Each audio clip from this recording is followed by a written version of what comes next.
जय श्री श्याम फ्रेंड्स। आज का कहानी का नेम नैतिक कहानी सत्य का मार्ग से में स्थित ओडिशा राज्य का एक सुंदर सा गांव था जिसका नाम चंदनपुर था। यह गांव प्रकृति की गोद में बसा हुआ था। चारों ओर हरे भरे खेत, नारियल और आम के पेड़ और गांव के पास से बहती एक शांत नदी इस गांव की सुंदरता को और भी बढ़ा देती थी। चंदनपुर के लोग बहुत ही सरल, मेहनती और ईमानदार थे। वे कम में भी खुश रहना जानते थे। गांव के सभी लोग एक दूसरे की मदद करते थे और आपस में भाईचारे से रहते थे।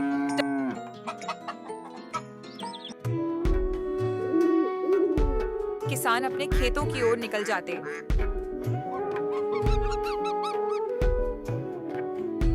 महिलाएं घर के कामों में लग जाती और बच्चे स्कूल जाने की तैयारी करने लगते।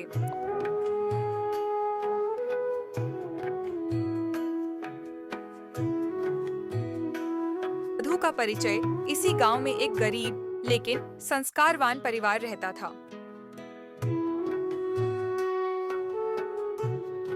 मधु के पिता का देहांत तब हो गया था जब वह बहुत छोटा था।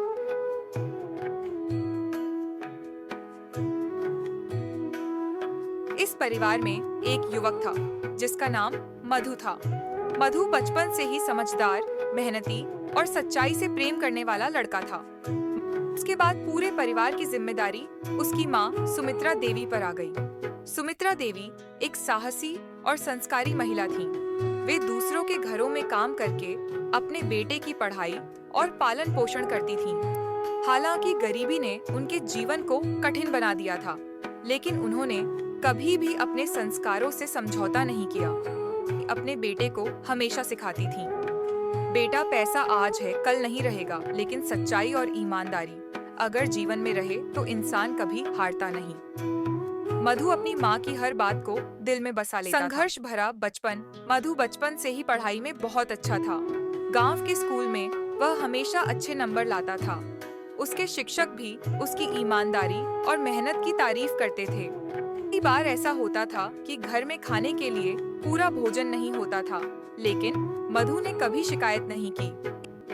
वह पढ़ाई के साथ साथ छोटे मोटे काम भी कर लेता था ताकि अपनी माँ का हाथ बंटा सके। कठिन परिस्थितियों के बावजूद उसने अपनी पढ़ाई पूरी की। मधु ने नौकरी की तलाश में शहर जाने का फैसला किया। माँ को छोड़कर जाना उसके लिए आसान नहीं था, लेकिन भविष्य के लिए यह जरूरी था। माँ ने उसे विदा करते समय कहा, बेटा, चाहे कितनी भी मुश्किल आए, लेकिन कभी गलत रास्ता मत चुनना।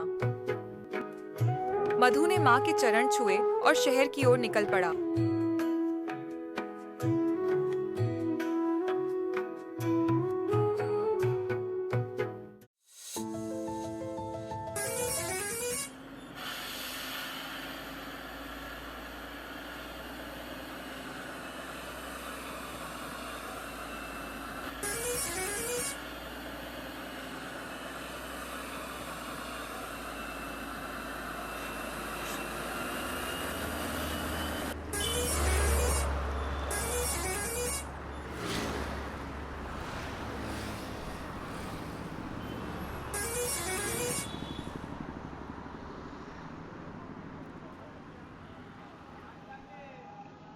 मधु जब शहर पहुंचा तो चारों ओर ऊंची ऊंची इमारतें देखकर वह आश्चर्यचकित रह गया। शहर की चमक दमक और बड़ी बड़ी इमारतें उसके लिए बिल्कुल नई थीं। वह सड़क के किनारे खड़ा होकर एक बहुत ऊंची इमारत को ऊपर तक निहारता रहा और उसके मन में शहर के सपनों की एक नई दुनिया बसने लगी। शहर में जीवन बहुत कठिन था। छोटे से कमरे में रहना, सीमित पैसे में गुजारा करना और रोज नौकरी की तलाश करना, यह सब मधु के लिए नया अनुभव था।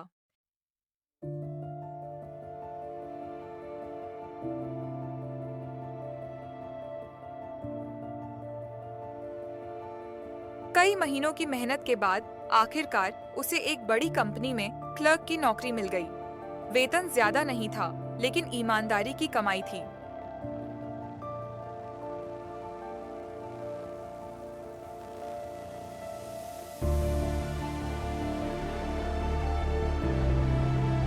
मधु मधु।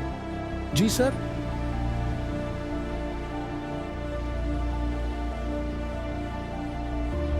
तुम्हें तुम्हारा ऑफिस कैसा लगा?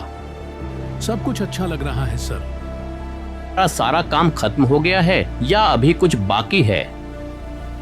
सर थोड़ा सा काम अभी बाकी है और वह 1 घंटे में खत्म हो जाएगा सर।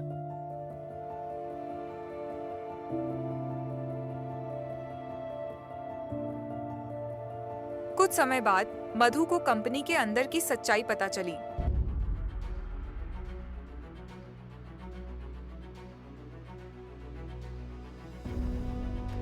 उसने देखा कि कुछ कर्मचारी गलत हिसाब किताब करके कंपनी के पैसे हड़प रहे थे।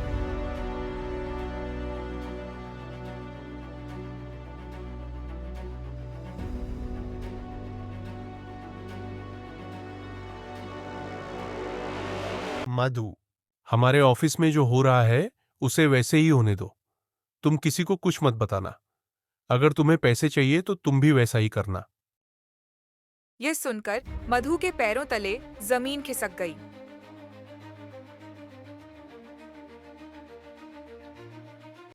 उस रात वह सो नहीं पाया।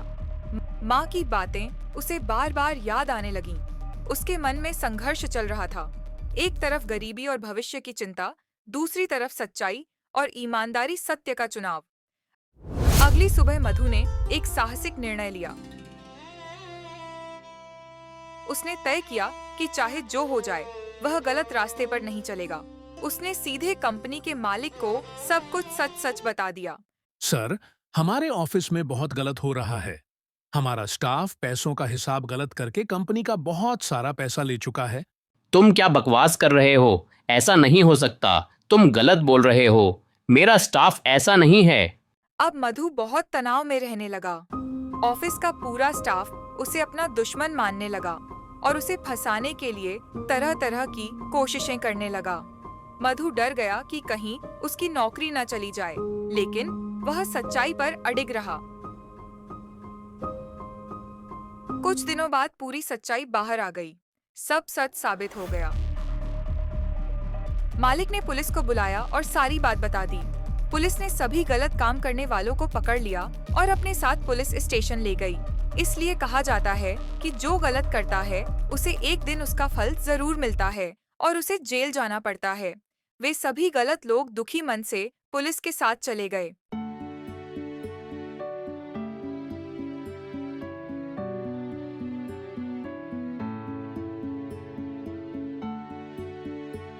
मधु जी, सर आपको अपने केबिन में बुला रहे हैं। मधु अंदर आओ।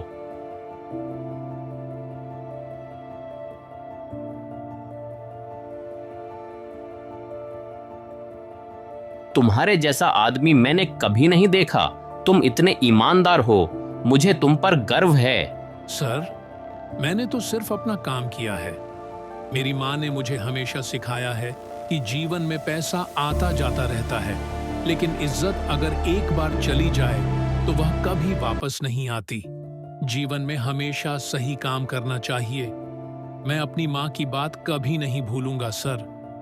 मधु की आंखों में खुशी के आंसू आ गए। उसे पदोन्नति दी गई और वेतन भी बढ़ा दिया गया। कुछ सालों में मधु का प्रमोशन हो गया। अब वह बहुत बड़े अधिकारी पद पर पहुंच गया था। अब उसके पास बहुत सारा पैसा भी हो गया था। मधु अपनी गांव लौट आया, अपनी माँ से मिलने के लिए।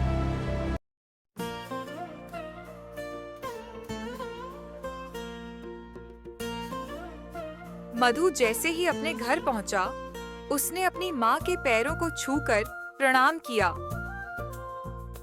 मधु गांव पहुंचते ही गांव के विकास में लग गया।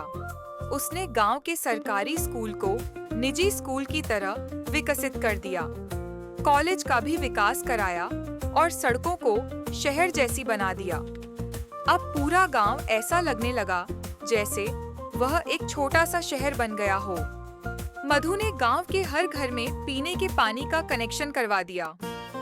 मधु ने गांव का इतना विकास कर दिया कि गांव के लोगों ने एक मंच तैयार किया और मधु को सम्मान देने के लिए उसे मंच पर बुलाया। मैं आज जिस मुकाम पर पहुंचा हूं, वह सिर्फ अपनी माँ की बातों की वजह से हूँ। मैं हमेशा अपनी माँ की बात मानता आया हूँ। माँ कहती हैं, हमेशा सच बोलो और जीवन में कभी भी पैसे के पीछे मत भागो। ईमानदारी से काम करो, देखना एक दिन पैसे तुम्हारे पीछे दौड़ेंगे। कहानी से सीख, सच्चाई का रास्ता कठिन जरूर होता है, लेकिन जीत उसी की होती है। लालच थोड़ी खुशी देता है, पर ईमानदारी जीवन भर का सम्मान। अच्छे संस्कार इंसान को महान बनाते हैं। नमस्कार दोस्तों, आपको हमारा वीडियो कैसा लगा हमें कमेंट बॉक्स में जरूर बताइए। हमारे वीडियो को लाइक करें, शेयर करें और नए नए वीडियो के लिए हमारे चैनल को सब्सक्राइब करें। हमारे चैनल को सपोर्ट करें।